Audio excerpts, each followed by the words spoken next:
Stress is when your body's knocked out of balance. The stress response is what your body innately does to return itself back to order.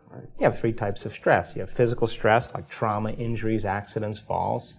You have chemical stress, like bacteria, viruses, blood sugar levels, heavy metals in food, hangovers, whatever. And you have emotional stress, like traffic jams, internet connections, second mortgages, single parenting, 401ks, family tragedies. All of those things knock the brain and body out of balance. Now, all organisms in nature can adapt to short-term stress. A pack of coyotes chases a deer in the forest. The deer outruns the coyotes. The stress is over. The deer returns back to homeostasis and it grazes again. The event is over. When the deer perceives a threat in its external environment, it turns on a primitive nervous system called the fight or flight nervous system. And that autonomic nervous system, that sympathetic nervous system, begins to mobilize enormous amounts of energy for some threat in the external environment.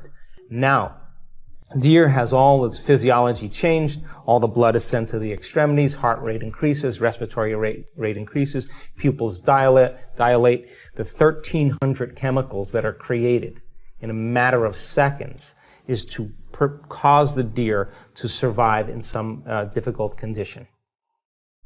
Now, human beings have the same mechanisms, and when we perceive a threat in our external environment, like a lion, we are going to run or fight or freeze. But if you've had problems with your coworker, or you've had a very difficult experience with your mother-in-law, the moment you perceive your mother-in-law or your coworker, you have a past experience with them, you're going to turn on the same primitive nervous system, just like you're being chased by a lion. So what was once highly adaptive now becomes very maladaptive, because when you're mobilizing all of that energy, you are going to operate in very predictable ways. You're going to be an amped-up animal with a big memory bank. So that your blood flow is going to go to the hindbrain and away from the forebrain, which means you're going to react instead of think, rationalize. But human beings, the privilege of being a human being is that we can make thought more real than anything else. That's the privilege. So then you can begin to forecast some future worst-case scenario. And you can attend to that thought to the exclusion of everything else. And you can focus on it to such a degree that you will begin to anticipate the event and produce the same chemicals as if you were in that experience. And you're knocking your brain and body out of balance just by thought alone. You can begin to unfold some past bitter memory that's tattooed in the recesses of your gray matter. And like magic, you can bring it to life. And in that moment, it's real. And you will produce the same chemistry in your brain and body as if that event occurred. And your body, as the unconscious mind, is literally living that experience. So then, when we're living by the hormones of stress, and you turn on that stress response, and you can't turn it off, now you're headed for some disease. Because no organism in nature can tolerate living in emergency mode for extended periods of time. So 70% of the time, a person's living in survival, living in stress. In survival, what we do in order to survive is we are going to select the worst case scenario. And we are going to begin to plan our behaviors and our emotions in that experience, because anything less than the worst case scenario means we have better chances of survival. So we plan for the worst, we emotionally embrace it, and anything less means we can survive. So out of the infinite potentials in the quantum field, anxiety really represents a poor imagination. But it's highly adaptive if you're living in survival, because you got to get ready for that. So 70% of the time, people are selecting the worst case event in their life and emotionally embracing it, and they're programming their autonomic nervous system into a very specific destiny.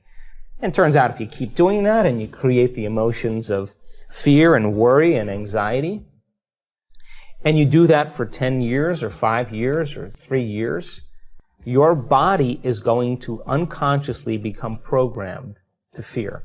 And it's going to have a panic attack without you.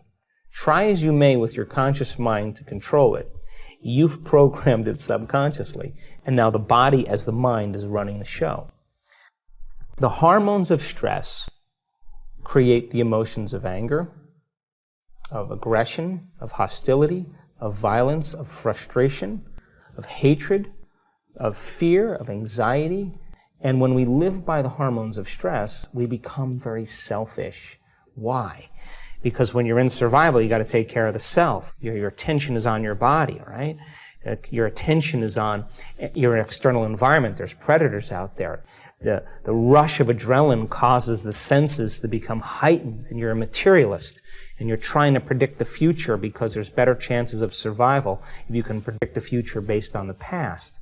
When that occurs then, over time, the body begins to break down because it's a scientific fact that the hormones of stress downregulate genes to create disease in the long term.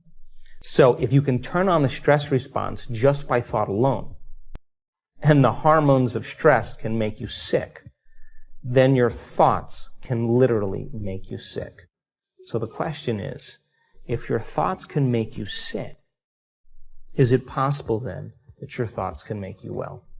My definition of addiction is something that you can't stop, right?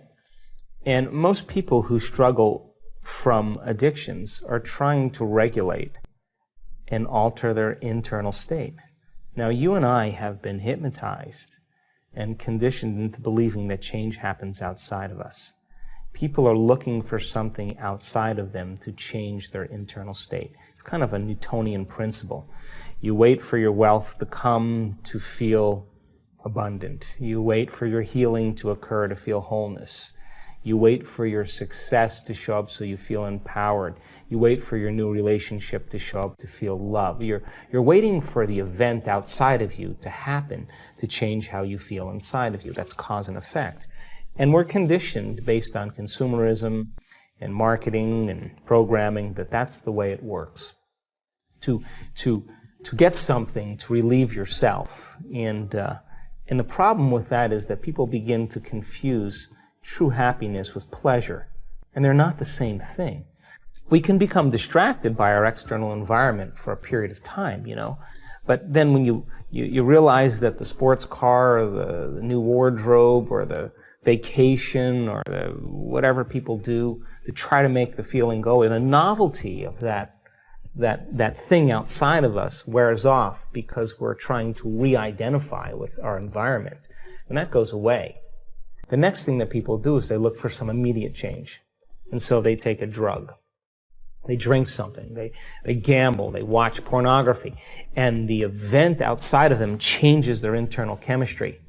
And the moment they notice that the pain or the emptiness goes away, the moment they feel differently, they look to see what caused it. And this is when the attachment begins. Here's the problem, though. The rush of chemical change that takes place, the pleasure centers in the brain, there's a huge release of the pleasure chemicals. And the release, the intensity of those release of those chemicals begins to desensitize the receptor sites in the brain. So as the brain chemicals are released and the receptor sites become desensitized, the next time you gamble, the next time you take the drug, the next time you shop, you need a little bit more the next time. So then what happens is the pleasure centers start to get recalibrated to a higher and higher level. So you're always going to need more to make that feeling go away.